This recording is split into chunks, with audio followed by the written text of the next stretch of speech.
So this next guy deserves no introduction, or he is. He was apparently thinking he was coming on for a 2-hour session, not 15 minutes, and he's pretty upset about it. Like I got a call from his lawyer earlier. That's true. That's true. The infamous Carlon Haas. Carlon used to help me run the 8-minute ripples, and then he left, and then the whole thing cratered, went to hell in a handbasket. So yeah, and he predicted that. He and Mark give me grief like you would not believe regarding fantasy football. And, he is one of the all around nicest guys you'll ever meet, but he's also an up and coming, what would we call you, Carlon? An influencer now? Cause you're the shoe enthusiast on YouTube and just destroying it. Yeah, I don't want to know if I'm an influencer per se, because I don't know if I like that word, but I feel like I'm a person that the shoe world should look at for sure. For sure. The shoe world should look at me 100%. Mark, have you seen his YouTube channel? Yeah, I have. It's Are impressive. you a subscriber? I don't think I actually. I've never subscribed to any YouTube channel, so I'm not a good. I know. I've written 3 books, and he's like, "Oh, you got a YouTube channel? I didn't know that." Yeah, I'm not a good metric for that. But, you should definitely subscribe. A lot of good information on that channel for sure. It's pretty well done. It's very, very well put together. Very funny. What are we drinking tonight, by the way, boys? This is I'm drinking a Mixshoff, which is a dark Belgian ale. Oh, nice. Yeah, it's one of my favorites. The Belgian beer has been the beer of choice for the pandemic for me. So this is, when it's over, I'll stop drinking Belgian beer. But until then, it's Belgian all the way. I feel like when this is over, what I really want is I want like a night out with Carlon, because I feel like I would see a different side of Austin. It'd be like this whole cosmopolitan experience. That's I would true. end up by the end of the evening, like in a smoking jacket with a fine cigar in some out of the way little bar that was immediately going to trend. If I had known that, we'll be thrown out of about 2 minutes after we walk in. But I would have worn my smoking jacket and my velvet slippers if I had known that is what you thought. There we go. I would have done that. We'll get you back with Earl, and we'll do the late night live stream. That'll be fun. More beers and, people that talk at a higher level than I do. We can talk fantasy football if you want to. It's okay. So I did have something, because Carlon and I, our day jobs are both in education. Yep. Mm-hmm. And I've always been curious, because I've said this to Steve on several occasions that, I feel like in education, we talk an awful lot about the importance of relationships. Mm-hmm. And we understand that. We see that in the impact that teachers have on students. We understand that for especially now, schools to be successful, they've got to build alliances with parents and community members. And that's increasingly difficult to do in this kind of urban, transient, environment where people are moving all the time. But at the same time, I feel like even though we acknowledge as a profession the importance of it, we don't always know how to do it in a systemic fashion. And so I've always kind of wondered if there's a ripple application there that's just like really underutilized. And that's something I've always wanted to ask you as somebody else who has a similar perspective. Yeah, that's actually a good question, because, where I work now, it's a private school that really, it really depends on not just, your current parents, your current students, but also your former students, your former parents, your alumni, going way back. And I think that part of the thing that can make, education successful, even for those who are there and those who came before, is to really, hit home the fact that, relationships are not transactional.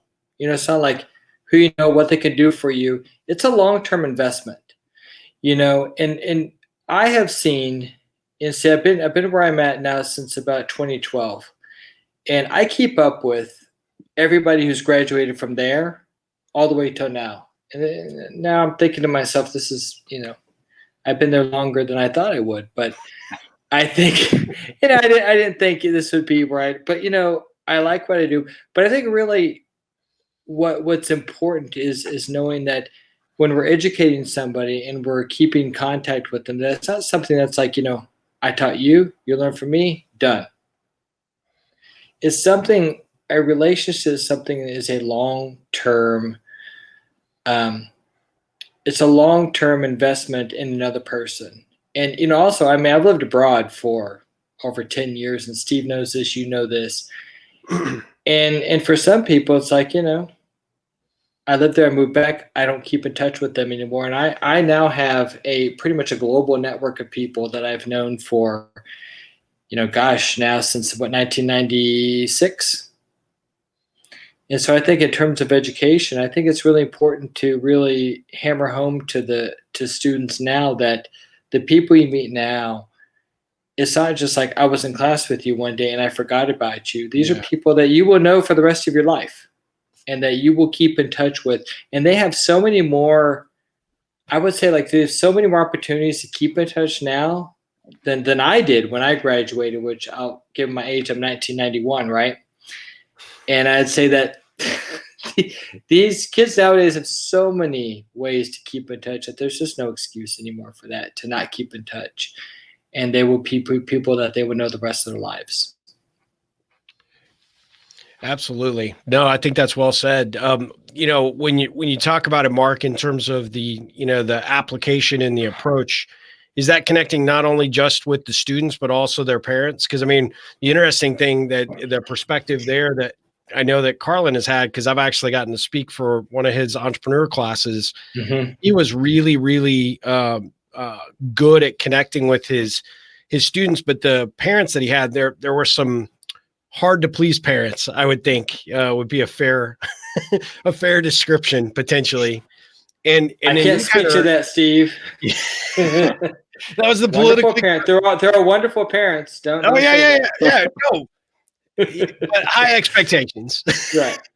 And then, Mark, the parents that you experienced a lot of times, I think in your teaching career, you had some that were just completely disconnected with what their kids are doing. And there's an opportunity to kind of bridge that in some capacity, right? Trying to figure out a way to, encourage and engage those parents on the high level and maybe the less engaged, to bring them in and help them recognize the amazing things that their kids are doing and what you're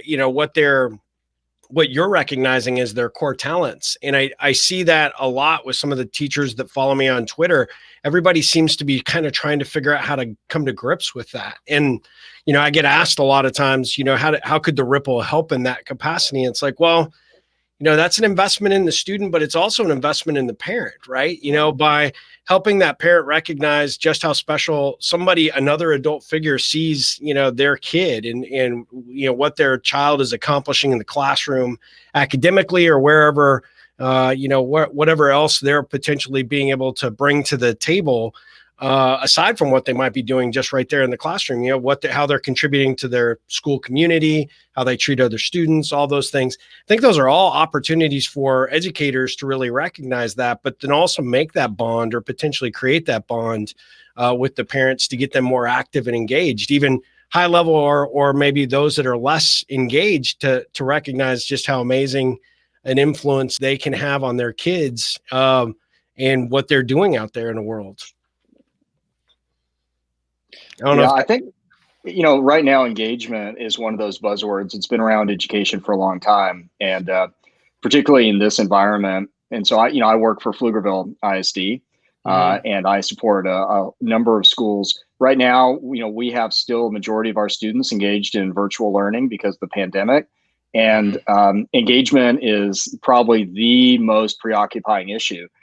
But I'll be honest, the more that I've reflected on it, I think engagement is really the wrong term. And I think that we are concerned about engagement when really the focus should be empowerment, because that is what really creates a more sustainable, equal long-term relationship, whether it's teacher and student, school and parent.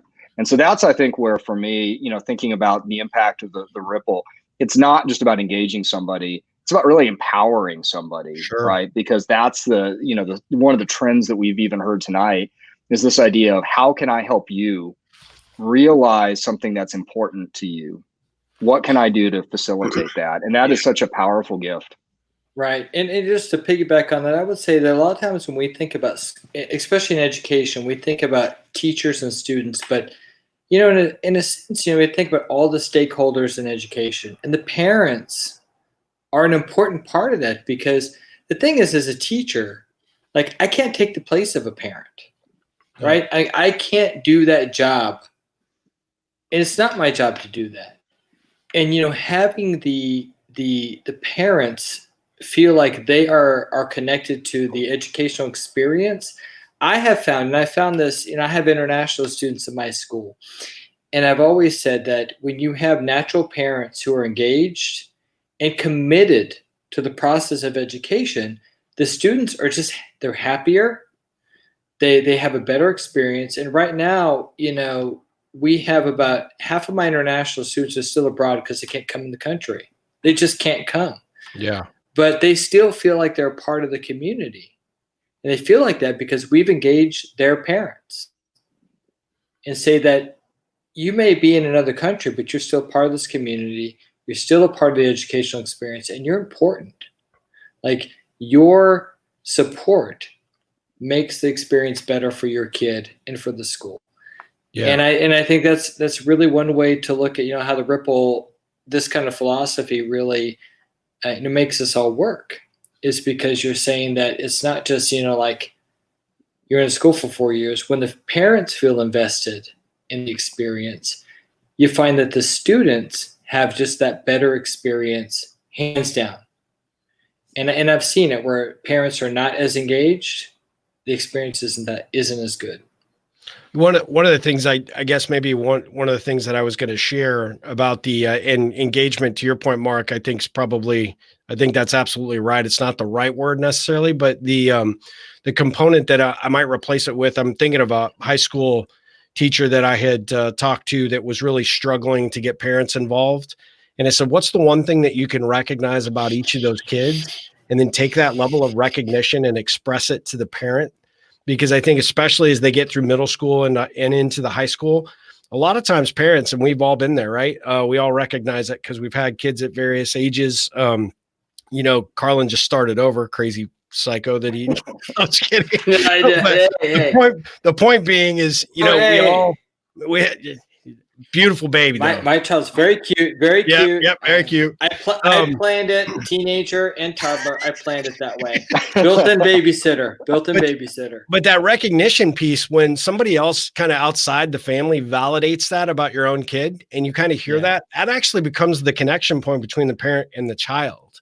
And so I think that there's a definite applicability to the Ripple there, because that can start that relationship not over, but on a different, direction, create a different, potential, angle for them to engage with the child and say, look, I really appreciate somebody recognizing you for what you're doing. And, you make us look good. You bring us, joy and pride to the family because of what you're doing in the classroom.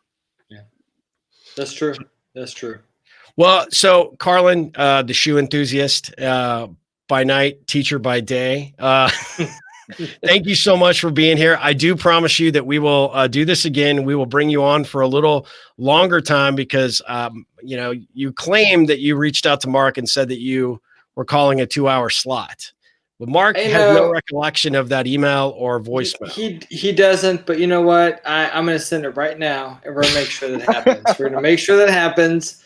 I will, we'll go back in time. We'll make sure that happens. Absolutely. Well, we'll get back together. We will have another adult beverage. Hopefully we can do this in person soon. That'd be great. Yeah. It's been way too long. I appreciate you being a part of it. You are without question one of the most special people I know. You do so much for me. I appreciate your friendship and your support all these years, and, keeping me humble. Thank you for that. You too. All right. You take care. You guys. All right, brother. It's good seeing you. All right. Take care.